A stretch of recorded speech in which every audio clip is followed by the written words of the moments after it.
Chapter 6. The change of the calendar. The Gregorian calendar, now in use throughout the world, is precise and accurate. It will be helpful as we begin the study of the changes that brought about its adoption for the reader to place a copy of this calendar before his eyes for careful observation. Yes, it is the one you have hanging on the wall. Look particularly at the order of the days of the week. Sunday is the first day, Monday the second, Tuesday the third, Wednesday the fourth, Thursday the fifth, Friday the sixth, and Saturday the seventh. The names given these days are all pagan in their origin. Sunday was named for the sun, the sun's day, Monday for the moon, Tuesday for the goddess Tu, Wednesday for the ancient Germanic war god, Woden, Thursday for the Old Norse god of thunder, Thor, Friday for the goddess Frigga, and Saturday for the god Saturn.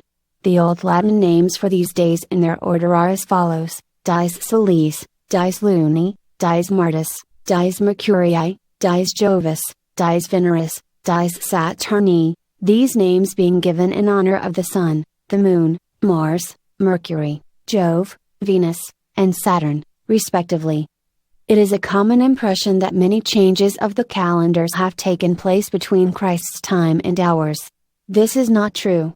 There has been but one, the change from the Julian calendar to the Gregorian. And that change had no effect whatever upon the days of the week. There has been no change in the days of the week since the time of Christ, nor was there any change before that, so far as records show. The days of the month were changed in the adoption of the Gregorian calendar, but not the days of the week. They have remained unchanged from the beginning and are the same now as in all past history. The calendar that was used in Palestine and in all the provinces of the Roman Empire in the days of Christ was known as the Julian calendar. It came into use by the authority and in the time of Julius Caesar, and is named after him. It was promulgated in the 708th year of the city of Rome, about 46 BC. Julius Caesar loved to be prominent. He took to himself many prerogatives. He named the seventh month after himself, and to this day it is known as July, after Julius. It is said that in choosing a month to name after himself, he was careful to choose one with 31 days, as he considered his name worthy of one of the longest months in the year. The next month at that time contained 30 days. Augustus Caesar, the successor of Julius, accounted himself of not one whit less importance than Julius, and when he named August after himself, he added to it another day, which he took from February, so that it would contain as many days as July.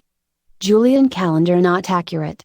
The Julian calendar was used for 15 centuries after Christ in practically the entire civilized world. It was not, however, an accurate calendar. It assumed the length of the solar year to be 365 days, whereas it is 11 minutes and a few seconds less than that. This does not seem to be a great error, but in the course of years it accumulated. As a result, under the Julian calendar little time was lost each year, that is, it was not based exactly on the movements of the celestial bodies, and the result was that, year by year, the vernal equinox, which in Julius Caesar's time occurred about March 25, gradually receded toward the 1st of March. By the beginning of the 16th century after Christ it was occurring about March 11. As long ago as the 13th century, astronomers began to write about the inaccuracy of the Julian calendar. Some of the countries of Europe desired to take action looking toward a reform of the calendar. But nothing was done for a long time, because leadership and agreement were necessary in order to establish a revision of the calendar that would bring about uniformity in all countries. From Julian to Gregorian. At last the sympathy and interest of the papacy itself were enlisted. Under Pope Gregory XIII the calendar was changed, and a correction of 10 days was made to bring back March 21 to the vernal equinox, where it had stood at the time of the Council of Nicaea in 325 when the question of Easter celebration was settled by that church council. See Catholic Encyclopedia, Volume 3, pp. 168, 169, Art. Calendar, Reform of the. He published a bull, dated March 1, 1582, annulling 10 days, so that the day which would have been reckoned the 5th of October, 1582, was to be reckoned the 15th of October. The new calendar was given the name of the Pope in whose pontificate the new calendar was established, Pope Gregory. It is therefore known as the Gregorian calendar. The Gregorian calendar, which you now use in your home, and according to which nearly all the world reckons time, was, as has been said, established by proclamation of the Pope of Rome in AD 1582. The change that put it into effect, a change of 10 days between it and the old Julian calendar, was made on Friday, October 5, 1582. The way the 10 days were made up was merely to call that day, which under the Julian calendar was the 5th of October, the 15th of October. This is all that was done. And this made the calendar year uniform with the vernal equinox. No difference in the Sabbath. The day was still Friday, but instead of being Friday the 5th, it was Friday the 15th. There was no difference in the month. It was still October. There was no difference in the week. There was no difference in the day of the week. It was still Friday. The difference was in the day of the month. It was the 15th instead of the 5th. That is all. The next day was Saturday, just as it would have been if the calendar had not been changed. Only it was the 16th instead of the 6th.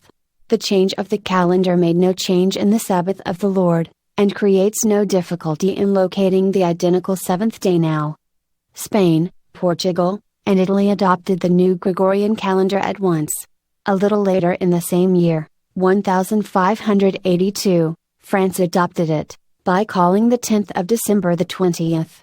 The Catholic states of Germany adopted the new calendar in the year 1583, but in the Protestant states of Germany the old style, or Julian calendar, was adhered to until the year 1700.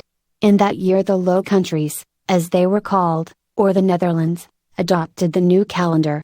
They were not friendly to the papacy, and hence were slow to accept anything that they considered came from the Pope. England did not adopt the new calendar until the year 1752. Sweden and Denmark accepted it about the same time as the Protestant states of Germany. Days identically the same under both calendars.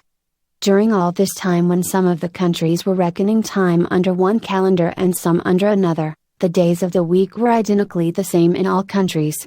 When it was Saturday in Spain and Portugal and Italy, it was also Saturday in England, although until the year 1700 they were 10 days apart in their dates, and after 1700 they were 11 days apart.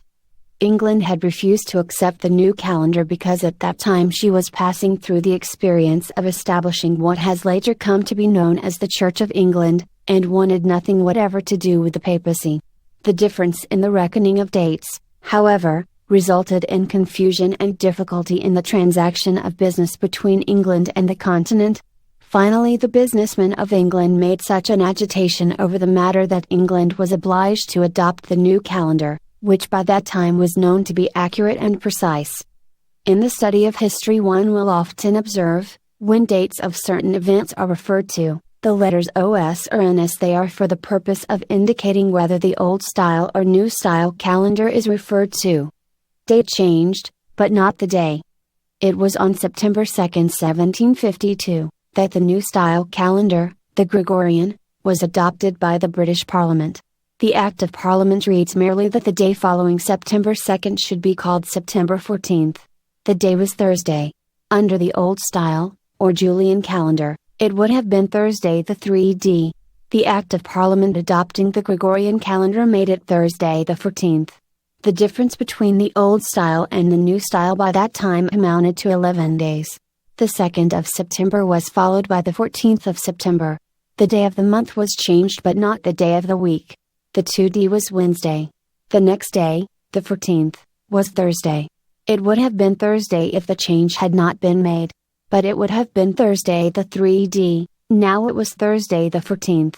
Following this was Friday the 15th, then Saturday the 16th. If the change had not been made, this Saturday would have been the 5th of September. But it would still have been Saturday. It was the 7th day of the week on the continent, it was the 7th day in England, it was the 7th day everywhere.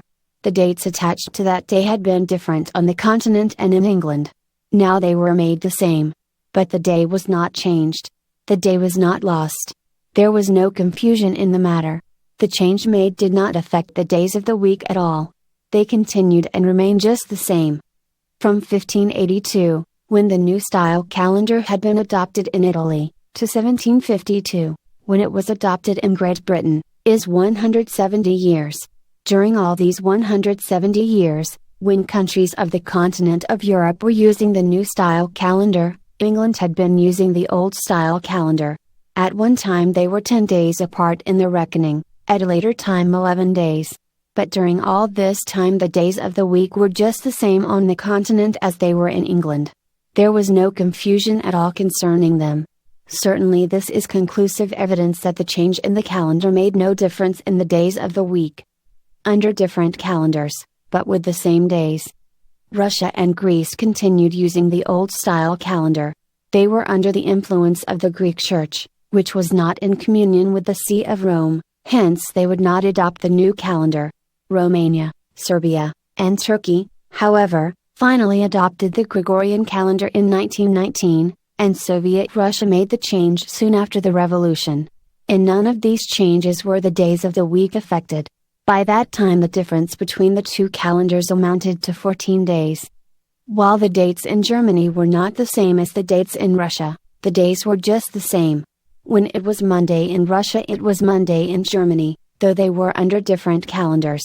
When the Sabbath came in Germany, the seventh day of the week, it was Sabbath in Russia as well, though the dates on the calendar were 14 days apart. What the Encyclopaedia Britannica called the unalterable uniformity of the week has never been affected by calendar changes.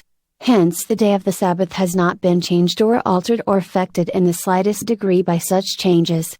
So do not permit anyone to confuse your thinking by talking about the change of the calendar. Those who really know how that change was made realize that the adoption of the new calendar did not in any way affect the days of the week. Indeed, the calendar is itself one of the best means of confirming the definiteness of the identical seventh day of creation. The identical seventh day of creation. We believe the Bible is true. The Bible commands the observance of the seventh day of the week.